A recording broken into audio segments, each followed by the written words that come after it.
Welcome everyone to another episode here, Jaws Podiatry. I wanted to present a case to everyone. This is actually after surgery. This is a surgical case that we performed multiple procedures. Let's take a look at the left foot first. This patient had what we call a rigid hammer toe deformity, and it was corrected. As everyone can see, I'm just going to back up a little bit so everyone can see that the toe is in perfect rectus position. The patient did have, let me just focus here a little bit of hypertrophy, right, of the scar. We went ahead, I think it's actually also the video, but it was a little bit raised and now it's not, even though you guys can actually see it here. It was definitely raised. We went ahead and performed an intralesional steroid injection to try to flatten it out, and it really did help. But the nice thing about the left foot, looks beautiful.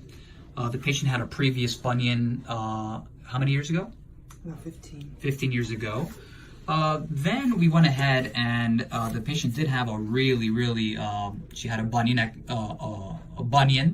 right? And we went ahead and fixed that. And as everyone can see from the top and even from this view, there is no more bump that is noticeable, right? So, and it's been, when was this procedure? Refresh my memory, please. December 26th. So December of 2018. So it's been January, February, March, April, May. It's been 5 months and still, it looks really good now. But the swelling, believe it or not, there is still some residual swelling there. And it takes anywhere between 6 months and 1 year for all the swelling to subside. Now, in respect to the, and I will post and I already did the before picture of this surgery that we did after. This patient had an interesting reaction, right, to surgery of the second toe. We did a very simple procedure, and the toe ended up looking like the patient likes to call it like the Franken toe, right? Franken toe. Isn't that what you said? Frankenfoot, yeah. Frankenfoot, sorry.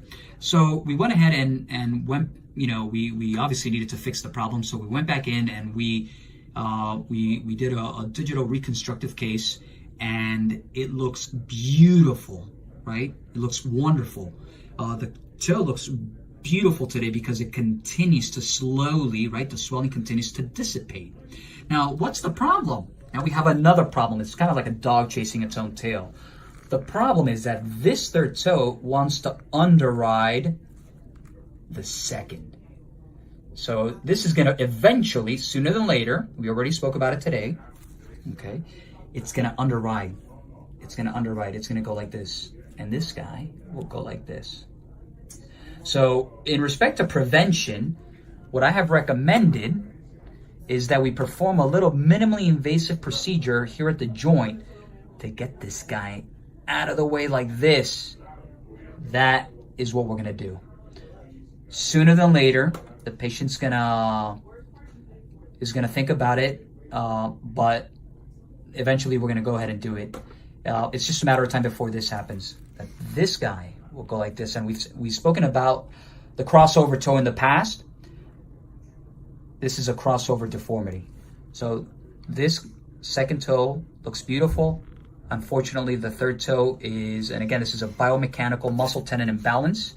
This is going to happen, and we want to prevent that. So I think this is a very interesting case for all the people that have hammer toe deformities or not. Like always, www.jawspodiatry.com, Instagram, Dr.